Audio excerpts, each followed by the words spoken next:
우리 함께 읽었으면 좋겠습니다. 우리 창세기 1장 3절부터 5절까지의 말씀입니다. 다 같이 함께 읽읍시다. 시작. 하나님이 이르시되 빛이 있으라 하시니 빛이 있었고 빛이 하나님 보시기에 좋았더라.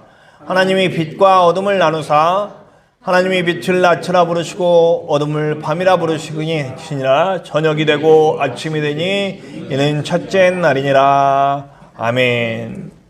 네, 우리가 수요일날 창세기의 말씀을 가지고 함께 나누고 있는데요. 오늘은 말씀의 빛으로 살자라는 제목으로 함께 말씀을 나누기를 원합니다. 네. 자, 오늘은요, 우리 천지창조에 대해서 다시 한번 또 앞으로 몇 주 동안 이 천지창조를 얘기할 것 같아요.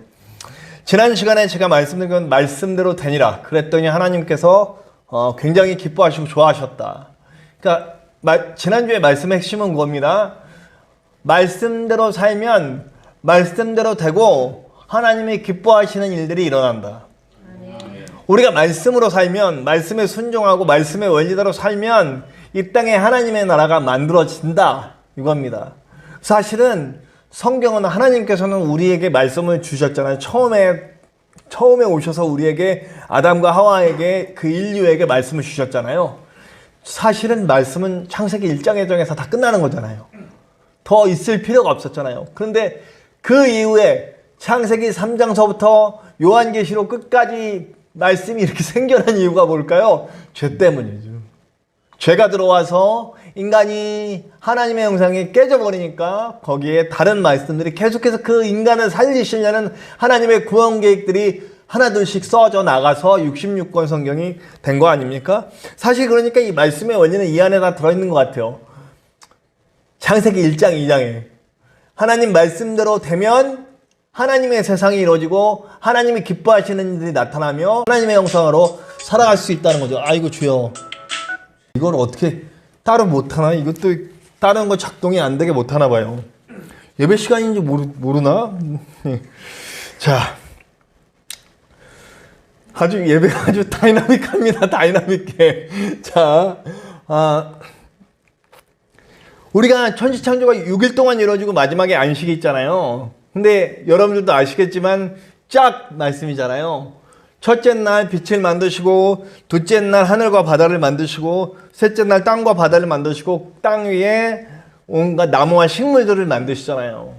그리고 나서 넷째 날에는 하늘에 있어야 할 빛이 필요한 해와 달과 별을 만드시고 광명체들을 만드시고, 그 다음에 다섯째 날에는 하늘과 바다에 있는 물에 사는 생물들과 또 하늘에 사는 생물들을 만드시죠. 그리고 여섯째 날에는 그 땅에 살아갈, 그리고 식물들과 함께 살아갈 그런 육상 동물들을 만드시잖아요. 그리고 마지막엔 안식하시죠. 창조의 완성은 안식이죠. 자, 근데 보니까요, 첫째 날, 둘째 날, 셋째 날에는 필요를 채우시는 하나님을 저는 발견했습니다. 하늘에 있어야 할 것들, 광명체들에게 필요한 빛을 먼저 만들어 놓으시고, 그리고 하늘에 있을 것, 땅에 있을 생물들을 위해서 미리 하늘과 땅을 예비하시고 필요를 만드시고 필요를 채워주시고, 그리고 육상 생물들, 동물들을 위해서 땅을 만드시고 그 위에 식물을 만드시고. 그러니까 하나님께서 넷째 날, 다섯째 날, 여섯째 날에 창조될 것들에 필요한 것들을 이미 첫째 날, 둘째 날, 셋째 날에 짝 맞춰서 이미 만들어 놓으시더라는 거예요. 말씀의 원리는 그런 것 같아요. 그래서 예수님께서도 분명히 말씀하시는, 너희들은 하나님의 나라와 그의 일을 구해라. 너희들에게 필요한 것은 이미 내가 다 주기로 예비되었다라고 하는 말씀이 그대로인 것 같아요. 사실 우리의 필요는 하나님이 다 이미 채워주시려고 하고 계시다는 거죠. 사실 우리는 이미 하나님께서 우리의 모든 필요들을 이미 채워주시고 계신 것입니다. 근데 우리가 왜 자꾸 궁핍을 느끼고 결핍을 느낄까요? 욕심 때문이죠. 우리의 욕심이 자꾸 필요 이상의 것들을 원하고, 그리고 세계관이 나 중심으로 돌아갈 때에 하나님의 것을 보지 못하니까 자꾸 죄가 따라오고, 그래서 우리는 자꾸 모자람과 부족함과 슬픔과 고통과 지난 시간에 말씀한 대로 다시 흑암과 어둠 속으로 들어가는 모습들을 보게 되는 거죠. 사실은 하나님과 함께하는 모든 순간들을 우리가 느끼고 있다면 사실 우리는 부족함을 느끼지 않을 거예요. 왜냐하면 하나님이 우리를 이미 다 채워주고 계시기 때문입니다. 그리고 마지막에 이 창조의 역사의 마지막은 뭐가 들어갑니까? 예배가 들어가죠. 결국 우리의 삶의 완성은 예배입니다. 하나님과의 만남이고요. 그런 말씀들 중에서 오늘은요, 저는 그 첫째 날 창조하신 것들에 대해서 얘기하고 싶습니다. 첫째 날 만드신 게 빛이고요. 넷째 날 만드신 게 하늘의 해와 달과 별이잖아요. 그러니까 성경은요, 빛이 존재할 수 있는 그 존재들을 만드시는데 사실은 해, 달, 별이 먼저냐, 이 세상 사람들은 빛이 먼저냐라고 얘기하잖아요. 근데 성경은 언제나 본질을 먼저 얘기합니다. 해와 달과 별이 있기 전에 빛이라는 본질이 먼저 있었다는 거죠. 그 본질이 없이는 해, 달, 별이 존재를 해도 그냥 그냥 어떤 돌덩어리일 뿐이죠. 거대한 돌덩어리일 뿐인 거죠. 빛이라고 하는 존재가 있기 때문에 태양이 존재한다는 거죠. 당시에 모든 나라는 빛이라고 하는 본질보다는 빛을 뿜어내는 태양을 섬기고 있었다는 겁니다. 잘 알듯이 우리 이집트만 해도 태양신, 태양의 날, 로마도 태양신, 태양의 날. 사실 우리가 주일을 지키잖아요. 주일은 예수님께서 부활하신 날의 의미로서 지키고 있지만 사실은 저기 일이잖아요. 태양의 날. 로마의 쉬는 날이었어요. 로마의 쉬는 날, 태양의 날. 가장 쉬고 좋고 위대한 날, 태양의 날. 황제도 태양의 아들. 태양, 눈에 보이는 거. 그걸 섬기고 있는 거예요. 그러나 놀랍게도 하나님께서 택함 받은 민족인 이스라엘 백성은 태양을 안 섬겼어요. 저는 이게 놀랍더라고요. 그 당시에 세상에 많은 민족과 나라들이 눈에 보이는 크고 위대한 것들을 섬기고 있는데 이 하나님의 백성들은 알았어요. 말씀을 받았기 때문에 본질이 더 중요하다는 걸 알았다는 거죠. 그 태양에 있게 하신 분, 그 태양이 비추고 있는 빛을 창조하신 분, 그 본질이신 하나님을 먼저 섬기고 있었다는 거예요. 그러니까 하나님의 백성들은 여러분, 저는 그렇게 생각합니다. 하나님의 백성들은 분명히 눈에 보이는 것에 집중하는 사람들이 아니라 본질에 집중하는 사람들입니다. 얼마나 많이 가졌는지, 얼마나 잘생겼는지, 얼마나 부자인지, 얼마나 높은 사람인지 이게 중요한 게 아니고 이 세상 원리를 돌리시는 하나님의 손길을 바라볼 수 있는 사람들이 바로 기독교인인 줄로 믿습니다. 그리고 결국 우리는 세상 사람들은 피조물을 통해 뭔가 그 피조물 자체에 집중하고 피조물 자체를 섬기려고 하지만 우리 그리스도인은 그 피조물을 통해서 하나님을 보여주는 사람이 돼야 된다는 거죠. 태양을 보고 태양을 섬기는 사람들에게 아니다, 태양을 만드신 분이 바로 하나님이시다. 그 이전에 빛이 있었고 그 빛을 만드신 분이 바로 하나님의 빛이며 빛 자체이신 분이 바로 하나님이시다는 것을 보여주는 사람이 바로 그리스도인이라는 겁니다. 보면 한번 우리 이거 읽어봅시다. 시편 함께 읽어봅시다. 시작. 여호와의 율법은 완전하여 영혼을 소송시키시며 여호와의 증거는 확실하여 우둔한 자를 지혜롭게 하며 여호와의 교훈은 정직하여 마음을 기쁘게 하고 여호와의 계명은 순결하여 눈을 밝게 함. 여호와를 경외하는 눈은 정결하여 영혼까지 이르고 여호와의 법도도 진실하여 다 이루으니 곧 많은 순금보다 더 사모할 것이며 꿀과 송이꿀보다 더 달도다. 이스라엘 백성이 이해하는 하나님의 말씀에 대한 거죠. 말씀. 네. 사실 이 전에 6절까지 어떤 말씀이 있냐면 태양에 대한 얘기가 나와요. 태양이 이렇게 동에서 떠서 서로 지는 동안에 땅에 태양의 빛으로 가득하다. 태양이 얼마나 위대하냐라고 얘기하면서 바로 이 말씀으로 연결되거든요. 그런데 그 태양의 위대함을 여러분들이 본다면 우리는 그 태양의 위대함보다 위대한 것을 봅니다. 그게 뭐냐면 바로 하나님의 말씀이십니다. 여러분들은 세상에 많은 사람들은 아침에 떠서 치는 저 태양이 모든 것을 지배하는 것처럼 보이지만 사실 그것을 지배하는 말씀이신 하나님이 우리와 함께 합니다. 태양은 우리의 겉만 비칠 수 있지만 하나님의 말씀은 우리의 속까지 비추십니다. 태양은 만물을 살아나게 하고 씨 뿌리면 거기에 광합성을 일으켜서 곡식이 나게 하지만 영혼을 소생시킬 수는 없습니다. 그러나 하나님의 말씀에 빛이 비춰지면 영혼이 살아나고 근본이 살아납니다. 이런 생각들을 하고 있었다는 거죠. 그리고 결국 여러분들 눈에 보이는 금, 눈에 보이는 태양, 눈에 보이는 물질, 눈에 보이는 것들을 사랑하지만 우리는 금보다 귀한 하나님의 말씀을 사모합니다. 이렇게 얘기하고 있습니다. 로마서 1장 20절에서 23절에 보면 그 피조물을 섬기는 어리석음에 대한 얘기를 하고 있습니다. 연결되는 거예요. 이 시편의 말씀과. 하나님의 백성들은 그 피조물을 섬기는 어리석음을 번험하지 않고 피조물을 만드시고 피조물을 통해서 하나님의 영광을 드러내시는 하나님의 그 놀라운 은혜와 영광과 그 원리를 보여주는 사람이라고 바울은 그렇게 해석하고 있습니다. 여러분, 사실은 껍데기예요. 눈에 보이는 것들이 다. 제가 지난 주일날 이 녹화되지 않아서 말씀을 못 드렸었는 게 방송으로는 안 나갔는데, 제가 처음에 파주에 들어갈 때 어떤 목사님이 저한테 뭐라고 그러셨냐면, 십자가를 크게 세워라. 다른 교회보다 더 크게 세워라. 십자가 보고 온다.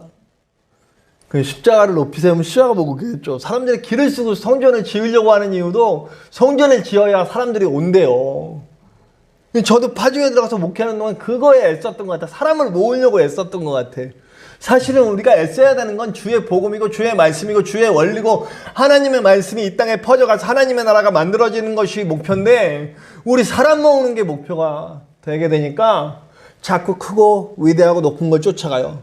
어느 대학을 나왔는지, 얼마나 배웠는지, 얼마나 가졌는지, 얼마나 높은 사람인지, 얼마나 교회가 큰지. 네. 친척분들이 저를 만나면 파주에 가고 나서 얼마나 모여? 그게 중요하더라고요. 얼마나 모여? 그럼 저는 또 그걸 말을 못해. 우리 개척교회 목사들도 다 그러잖아요. 얼마나 모여? 이거 제일 무서운 말인 것 같아요. 네, 모일. 그래서 제가 나중에 지혜로운 답변이 생기더라고요. 네, 모일 만큼 모입니다. 주님께서 모일 만큼 모이게 하셨습니다. 얼마나 모이는지, 얼마나 큰 교회 목사인지, 누구를 아는지, 이런 게 되게 중요한 것 같아요. 누구 아냐가 뭐, 저는요, 감리교회 목사인데, 감리교회 위대한 분들 참 많잖아요. 근데 몇 분 알아요. 뭐 되게 위대하고 크신 분들 아는데, 누구 아냐 그러면 잘 모르겠더라고요. 저는 이름도 잘 못 외우고 누구 아는 게 중요하고, 뭐 얼마나 큰 게 중요하고. 근데 오늘 분명히 10절 보세요. 금보다 많은 순금보다 더 사모할 것이며, 하나님의 말씀을 사실은 금보다 더 쫓아가야 되는 거예요. 말씀의 원리를 더 쫓아가야 돼. 근데 어떤 목사님이 이 말씀을 가지고 그렇게 설교하시더니, 여러분 여기 지금 금 1톤이 있습니다. 금 1톤이면 얼마나 될까요? 한 수십억 되겠죠. 금 1톤이면. 순금이 1톤이면 이 순금 1톤을 가지시겠습니까? 하나님 말씀을 가지시겠습니까? 이렇게 설교했더니 그 말 떨어지겠는데, 주여 말씀을 갖겠습니다 하고 나와야 되는 성도님들이 말을 못해. 왜냐면 금 1톤이면 수십억인데 수십억을 가지겠습니까? 하나님 말씀을 갖겠습니까? 이제 수십억을 일단 주시고 말씀도 갖겠습니다. 이렇게 그게 되더라고요. 저한테도 물어본다면 저는 지금 뭐 당연히 주님 말씀이 먼저입니다라고 얘기하겠지만, 제가 파주에 그때 분명히 목사였고 막 오살리 기도원 가가지고 응답받고 파주 간 거거든요. 아주 영적으로 충만하다고 생각했었겠지만, 그때 당시에 저한테 물어본다면 아마 주님 기왕 주실 거면 말씀도 주시되 순금도 주셨으면 좋겠습니다 이렇게 했겠죠. 다 못 벗어놓은 거예요. 우리가 말씀의 원리를 쫓으라고, 그 근본이신 말씀의 원리를 쫓으라고 말씀하시는데, 그 말씀의 원리를 우리는 쫓아가지 못하고 있다는 거죠. 네. 결국엔 우리 11절에서부터 14절 한번 읽어볼게요. 자, 다 같이 읽어봅시다. 시작. 또 주의 종이 이것으로 경고를 받고 이것을 지킴으로 상이 크니이다. 자기 허물을 능히 깨달은 자가 누구리요? 나를 숨은 허물에서 벗어나게 하소서. 또 주의 종에게 고의로 죄를 짓지 말게 하사 그 죄가 나를 주장하지 못하게 하소서. 그리하면 내가 정직하여 큰 죄가에서 벗어나겠나이다.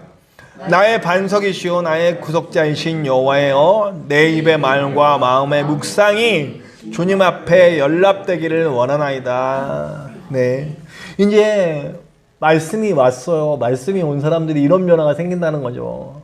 말씀이 오니까 금보다 말씀이 좋다는 게 알게 돼요. 왜 알게 되냐면 그 말씀이신 하나님이 내 안에서 역사하기 시작하시니까 무슨 일이 벌어지냐면 내 안에 진짜 세상을 보는 눈이 띄어 있는 거예요. 이건 마치 영화 같은 데 보면 왜 이렇게 각성한다 그러죠. 왜 슈퍼히어로가 막 각성해가지고 전에는 지가 아무것도 아닌 줄 알았는데 슈퍼히어로가 되고 막 이런 건데, 그 전에 우리 기독교인들은 나의 모습이 하나님 앞에 적나라하게 들어가는 경험들을 하게 됩니다. 진짜 은혜가 임할 때 가장 먼저 일어나는 그게 뭡니까? 회개잖아요. 내가 얼마나 작은지 알게 돼. 내가 얼마나 연약한지 알게 돼. 정말 대단한 사람인 줄 알았는데 하나님 앞에 딱 서니까, 하나님 말씀 안에 제대로 서니까 내가 얼마나 부족하고 연약한 존재인지를 알게 되는 거죠. 그리고 온전히 하나님을 보게 돼요. 크고 위대하신 하나님을 보게 돼요. 그러니까 금덩어리 아무것도 아닌 걸 알게 돼. 내 하나님이 그 금덩어리보다 훨씬 위대하시고 놀라우시고 나와 함께하는 놀라운 역사가 되신 하나님을 보게 된다는 거죠. 그러니까 여러분, 내 입술의 말과 내 마음의 묵상과 내보는 삶이 주님 안에서 드러나게 될 수밖에 없는 거죠. 그러니까 이런 사람들이 뭘 하냐? 하나님 나라를 만들어 가는 거죠. 금은 보화가 별로 안 중요하게 됐어요. 그러니까 순교도 할 수 있는 거예요. 목숨이 안 중요해. 이 땅에서 사는 이 알량한 시간들이 별로 안 중요해. 하나님과 함께하는 게 중요하고 하나님 뜻을 이루는 게 중요하고 하나님 역사를 이루는 게 중요해요. 하나님이 얼마나 세상에 많은 다른 사람들을 사랑하시는지 알게 돼요. 그 마음을 받으니까 나도 세상에 많은 사람들을 사랑할 수밖에 없어요. 이기적이 될 수가 없어요. 제가 주일날 말씀드린 말씀 중에, 우리가 함께 웃었던 말씀 중에 이 예화 중에 이런 게 있었어요. 제가 옛날에 우리 기도원을 가면 이렇게 왜 목사님들이 이렇게 앞에 금자리, 은자리, 똥자리 그래가지고 금자리에 앉으려고 그러잖아요. 왜냐면 그 강사님의 침을 맞으면 로얄 젤이 떨어진다고 그래가지고 앞자리 되게 좋아했잖아요. 앞자리. 그 금자리에 앉으려고 기도원 가면 어디 집회 있다고 그러면 어떤 교회가 와가지고 거기다가 이렇게 돗자리를 다 깔아놔. 아주 엄청 깔아놔요. 그리고 지들은 밥 먹으러 가고 조금 늦게 오면 못 앉아. 혼자 앉아가지고 앉으려고, 안 돼, 우리 교회 자리에요. 네. 그 은혜가 무지하게 사모한 그 아름다운 모습이지만, 지금 하나님의 믿는 사람들이 세상 사람들도 안 하는 지금 그러면 얼마나 욕먹어요. 새치기나 마찬가지 아니에요. 그 혼자. 그리고선 그냥 막 사람들 막 다 와가지고 거기 못 앉고 막 주변에 다 오는데, 지들 교회 식구들 오니까, 일로 오라고, 일로 오라고 막 그러니까, 그걸 제가 직접 봤어요. 그게 무슨 은혜롭지 못한 행동들입니까? 그런 일을 은혜 받으러 온 기도원에서 하고 있었잖아요, 우리가. 그럼 그분들 그 은혜를 뭘 받으러 왔을까? 제가 오살리 기도원 같은 데 특별히 그런 데 가면 그런 말씀을, 병든 사람들이 많이 오셔요. 물론 하나님은 치유하시는 하나님이세요. 치유하시는 하나님이 맞아요. 그런데 치유 자체가 목적이야. 하나님은 물질을 공급해 주시는 하나님 맞아요. 아까 말했잖아요. 우리의 모든 필요를 채워주신다고. 먹을 거, 입을 거, 그런 모든 육신적인 거 너희들은 구하지, 심지어 예수님은 그런 거 구하지 말아라고까지 얘기했어요. 그건 이미 하나님께서 너희들에게 있어야 할 걸 다 하시니까 너희들은 하나님 나라와 의를 먼저 구해라, 이렇게 얘기했잖아요.